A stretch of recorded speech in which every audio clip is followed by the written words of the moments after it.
শয়তানের ধোকায় পড়ে অবৈধ রিলেশনে ছিলাম। দিনের সঠিক বুঝ আসার পর এসব কাজ থেকে দূরে আছি আলহামদুলিল্লাহ। কিন্তু রিলেশনে থাকা অবস্থায় আমি কিছু জামা কাপড় উপহার পাই। এখন কি আমি এগুলো ব্যবহার করতে পারবো নাকি ফেরত দিয়ে দিব? ভাই, অবৈধ সম্পর্ক, হারাম রিলেশন, এটা আমাদের যুবক যুবতীদের বেশিরভাগ মানুষ আজ এই হারাম কাজে আক্রান্ত হয়ে গেছে, লিপ্ত হয়ে গেছে।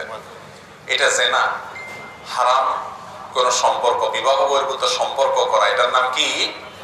জেনা। এটাকে ইবলিসে নাম দিছে প্রেম। ইবলিস এটার নাম দিছে কি? প্রেম। এবং এটাকে সহনীয় করবার জন্য নাম দিছে রিলেশন, মানে সম্পর্ক। তো ভাইরা আমার, চোরে চোরেও সম্পর্ক হয়, ডাকাইতে ডাকাইতেও সম্পর্ক হয়।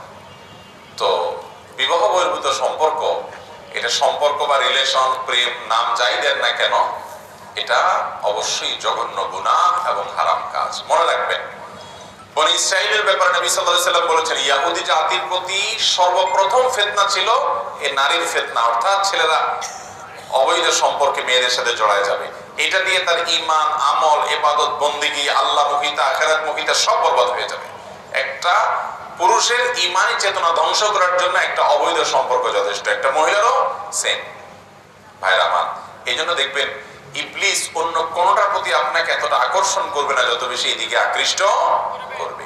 এই জন্য যুবক ভাইরা আমার, চ্যালেঞ্জ নিতে হবে যে আমার মধ্যকার সকল ভালোবাসা, সকল প্রেম, সকল আবেগ, সকল মোহাব্বত, এই সবগুলো আমি যত্ন করে বুকের ভিতর রেখে দিব।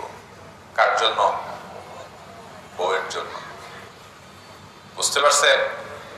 বউ হলো আপনার বৈধ প্রেমিকা, সে হলো আপনার সত্যিকারের প্রেম ভালোবাসার হকদার। আর এই বাহিরের রাস্তাঘাটে, স্কুল কলেজে ডানে বামে যে 2 নম্বরের দিকে আপনারা আগান, এই 2 নম্বরই করে অজাগায় প্রেম ভালোবাসা দিয়া টিয়া, এরপর বিয়ে করার পরে সময় মতো দেখবেন ভালোবাসার টান পড়ছে। বুঝেন নাই? তখন দেখবেন ভালোবাসার পুঁজিতে কি পড়ছে? টান পড়ছে। এই জন্য এগুলো করবেন না। এখন কথা হলো, এক সময় ভুল পথে ছিলাম, আল্লাহ হেদায়েত দিয়েছে, এখন সঠিক পথে আসছি, হারাম রিলেশন এখন আর করি না, আল্লাহর ভয়ে সব ছেড়ে দিয়েছি। এরকম যদি হয়, এখন আগে ওই সম্পর্ক থাকাকালীন সময় একজন আরেকজনে এটা সেটা দিছি, গিফট টিফট দিছি, এ তো সব 2 নম্বরের জন্য গিফট দেওয়া। নাহলে দুনিয়া তার ভালো মানুষ খুঁজে পায় নাই। বহুত ছেলে আছে যে নিজের বাপের জীবনে একটা 10 টাকার জিনিস কিনে দেয়নি, নিজের বোনটারে কোনোদিন কিনে দেয়নি, নিজের ভাইটারে কোনোদিন কিনে দেয়নি, মার জীবনে একটা 10 টাকা দিয়ে 20 টাকা দিয়ে একটা আইসক্রিম কোনোদিন কিনে দেয়নি।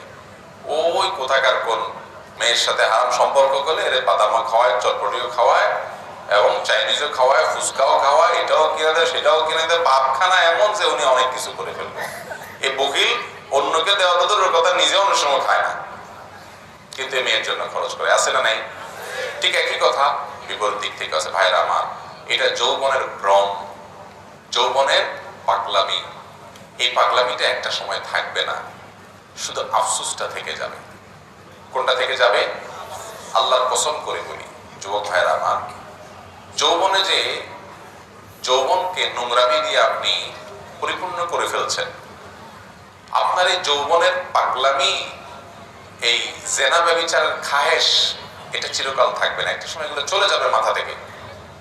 জীবনের বাস্তবতা আপনি একসময় উপলব্ধি করতে পারবেন, কিন্তু তখন যেটা থেকে যাবে সেটা কি? যৌবনকালে যে হারাম সম্পর্ক করে আল্লাহকে নারাজ করেছেন, আমল নামা বরবাদ করেছেন, চরিত্র ধ্বংস করেছেন, ভালোবাসার অপাত্রে ব্যবহার করেছেন, এবং হারাম রিলেশন করে নিজের ভেতর বাহিরকে নোংরা করে ফেলেছেন, সেজন্য আফসোসটা ঠিকই থেকে যাবে সারা জীবন। এই জন্য বুদ্ধিমান যুবক, বুদ্ধিমান যুবতীরা তাদের যৌবনকে হেফাজত করে অন্যায় থেকে, অশ্লীলতা থেকে। আল্লাহ তাআলা আমাদের যুবক এবং তরুণদেরকে হিম্মত এবং সৎসাহস দান করুন। সৎসাহস নিতে হবে ভাই। সব যুবকরা এ অপকর্মে জড়ায় যাচ্ছে, সবারই একটার সাথে রিলেশন, একাধিকটার সাথে রিলেশন আছে। আপনি সবাই তালে যদি তাল মিলান, তাহলে আপনি আর কিসের বিশেষ হলেন? আপনি তো বিশেষ হবেন যে সবাই পাগলামি করলে আমি একটু ভিন্ন হব, আমি ইউনিক হব, আমি শ্রেষ্ঠ হব, যে না আমি পাগলামিতে নাই। শত শত যুবক আছে সমাজের, একটা যুবক আজ থাকলেও আমি আছি যে আমি এই পথে নাই। চেষ্টা করবো তো ইনশাআল্লাহ। এখন কথা হলো, ওই আগের সময়ে যখন আপনি ভুল পথে ছিলেন তখন যে আদান প্রদান হয়েছে উপহার ইত্যাদি এটা সেটা, তো এইগুলো থাকলে বেশিরভাগ ক্ষেত্রে ওই আবার মনে পড়ে সেই পুরান দিনের অপকর্মের কথা, গুনাহের কথা, জেনার কথা। এই জন্য এগুলো বিক্রি করে ফেলার না, কাউকে দিয়ে দেন, হ্যাঁ, অথবা পারলে ফেরত দিয়ে দেন, যে কোনো ভাবে এটা চোখের থেকে আড়াল করে ফেলার, যাতে করে গুনাহের কথা স্মরণ না হয়, তার কথা স্মরণ না হয়। আল্লাহ তাআলা আমাদেরকে সৎ সাহস যেন আমরা অর্জন করতে পারি সেই তৌফিক দান করুন।